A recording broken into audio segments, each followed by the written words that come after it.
अगर कोई एग्जाम हो और तुम्हें पहले से ही पता हो कि एग्जाम में तो ये आने वाला है, क्या ही मजा आ जाएगा ना। हर बच्चे को ये थॉट जरूर आता है, लेकिन फिर हम सबको ये भी पता होता है कि किस बात का एग्जाम, कंपटीशन किस बात का, और सबको ही ये सुविधा मिल जाए तो सिलेक्शन कैसे होगा। लेकिन फिर भी ऐसा हो रहा है। कुछ स्टूडेंट्स को तो इतना प्रिविलेज मिल रहा है कि नीट एग्जाम के 750 मार्क्स में से 600 मार्क्स का पेपर तो पहले ही बता दिया जा रहा है। क्या ईमानदारी रखी है ना, पूरा थोड़ी बताया है यार। ये ना हर साल की बात हो गई है और इसको इतना कैजुअली लिया जाता है। 22.7 लाख स्टूडेंट्स अपीयर करते हैं। एक बार सोचो ये उस बच्चे के साथ कितना अनफेयर है जो पूरे साल दिन रात खाना पीना छोड़कर, अपनी सोशल लाइफ छोड़कर सिर्फ मेहनत करता है। याद है 2024 का वो शोर, सड़कों पर स्टूडेंट, सुप्रीम कोर्ट में दलीलें और नीट के नाम पर मचा बवाल। हमें लगा था कि सिस्टम सुधर गया। एनटीए ने 5G जैमर्स, एआई कैमरों और जीपीएस ट्रैकिंग का अरेंजमेंट किया था, लेकिन 2026 में situation is a step ahead. Rajasthan police की एसओजी यानी स्पेशल ऑपरेशंस ग्रुप ने एक ऐसा खुलासा किया है जिसने 22.7 लाख स्टूडेंट्स के फ्यूचर को स्टेक पर रख दिया है। सो मैटर शुरू हुआ एक गेस्ट पेपर से। According to Rajasthan police, exam से ठीक 2 दिन पहले यानी 3 मई के पेपर से 42 आवर्स पहले ही एक क्वेश्चन बैंक व्हाट्सएप पर सर्कुलेट होने लगा था। इसमें टोटल 410 क्वेश्चंस टेस्ट पेपर या सैंपल पेपर लगता है ना, लेकिन जब असल एग्जाम हुआ तो अनबिलीवेबल कोइंसिडेंस हुआ। इस गेस्ट पेपर के 120 क्वेश्चंस हूबहू असली पेपर से मैच कर रहे थे, खासकर बायोलॉजी और केमिस्ट्री सेक्शन में। इमेजिन करो अगर किसी को 120 क्वेश्चंस पहले से ही पता हो तो वो डॉक्टर बनेगा या नीट के एग्जाम्स को लेके जो तरह तरह की भ्रांतियां हैं उसमें मैं आपको बताऊं, एक गैस पेपर है। गैस पेपर में करीब 410 क्वेश्चंस हैं। उन 410 क्वेश्चंस में से तकरीबन 120 क्वेश्चन केमिस्ट्री में आए हुए बताए जाते हैं। अब बात करते हैं द रियल मनी गेम की। ये पेपर फ्री में नहीं बट रहे थे। रिपोर्ट्स कहती हैं कि शुरुआत में इसे 2 लाख से 5 लाख रुपए तक में बेचा जा रहा था, लेकिन जैसे जैसे एग्जाम की डेट पास आई 20,000 to 30,000 रुपीस में भी ये पेपर अवेलेबल था। सोचिए, ये आपके या आपके किसी अपने के भविष्य की कीमत है। और हम यहाँ बात नीट एग्जाम की कर रहे हैं, मतलब देश के आने वाले स्वास्थ्य ढांचे की, हेल्थ इंफ्रास्ट्रक्चर।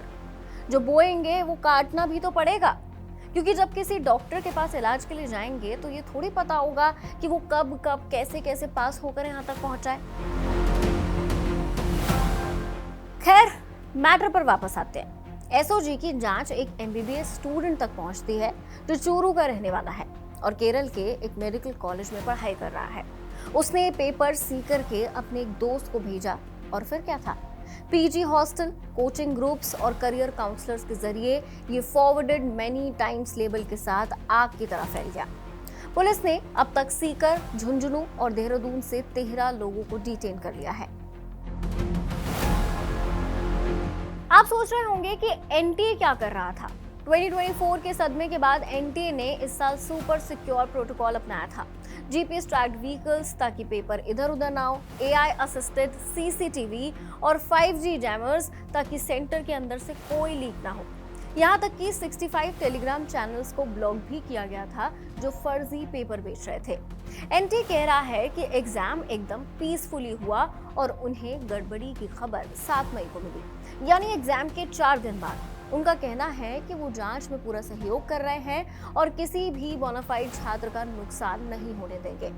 पर सवाल वही है, जब पेपर व्हाट्सएप पर पहले ही पहुंच गया है तो ये जैमर्स और बायोमेट्रिक किस काम के? क्वेश्चन पेपर को सिक्योर रख पाना क्या इतना डिफिकल्ट है, या स्टूडेंट्स का फ्यूचर बस यूं ही है? ये पहली बार नहीं है। 2024 में बिहार पुलिस ने खुलासा किया था कि पेपर 30 से 50 लाख में बिके थे। उस वक्त सुप्रीम कोर्ट ने कहा था कि अगर 0.001% भी लापरवाही हुई है तो हम उसे गंभीरता से लेंगे। मेडिकल फर्टर्निटी के एक्सपर्ट्स डॉक्टर ध्रुव चौहान और डॉक्टर संदीप डागर ने मेडिकल डायलॉग्स को दिए एक इंटरव्यू में कहा कि अगर हर साल पेपर्स इसी तरह गैस पेपर के नाम पर असली सवाल लीक कर देंगे तो ईमानदार छात्रों का भरोसा इस एजुकेशन सिस्टम से पूरी तरह उठ जाएगा। क्या हम एक ऐसा विकसित भारत बना रहे हैं जहां डॉक्टर्स बनने के लिए इलाज नहीं बल्कि जुगाड़ की जरूरत है? फिलहाल एसओजी इन्वेस्टिगेशन कर रही है कि क्या ये वाकई एक्सेप्शनली एक्यूरेट गैस पेपर था या फिर एक प्लान्ड लीक। अगर ये लीक साबित होता है तो क्या 22 लाख से ज्यादा स्टूडेंट्स को फिर से एग्जाम देना होगा? स्टूडेंट्स डरे हुए हैं, पेरेंट्स परेशान हैं और सिस्टम एक बार फिर इन्वेस्टिगेटिंग मोड में है और क्वेश्चन खूब सारे हैं। नीट यूजी 2026 का एग्जाम 3 मई को दोपहर 2 बजे से 5 बजे तक पेन एंड पेपर मोड में कंडक्ट किया गया था। इस साल करीब 22.7 लाख से ज्यादा एस्पिरेंट्स ने एग्जाम दिया था, जो इसे भारत के सबसे बड़े एंट्रेंस एग्जाम्स में से एक बनाता है। ये एग्जाम भारत के 551 शहरों और विदेश के 14 शहरों में फैले 5400 से ज्यादा सेंटर्स पर ऑर्गेनाइज किया गया था। इंडिया में एमबीबीएस, बीडीएस और दूसरे मेडिकल प्रोग्राम्स में एडमिशन के लिए ये मेन गेटवे है। 2024 में हुए बड़े पेपर लीक विवाद और गड़बड़ियों को देखते हुए एनटीए ने इस साल सुरक्षा के बेहद कड़े इंतजाम किए थे।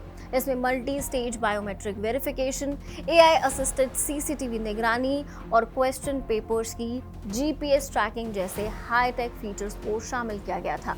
नकल और धांधली रोकने के लिए भी सेंटर्स पर 5G सिग्नल्स, जैमर्स और एक सेंट्रल मॉनिटरिंग सिस्टम का भी इस्तेमाल किया गया था। Like NTA mention in its statement, सिर्फ फिजिकल सेंटर्स ही नहीं बल्कि सोशल मीडिया पर भी कड़ी नजर रखी गई थी ताकि मिस इन्फॉर्मेशन ना फैल सके। फेक क्वेश्चन पेपर और अफवाह फैलाने वाले 65 से ज्यादा टेलीग्राम चैनल्स को ब्लॉक कर दिया गया।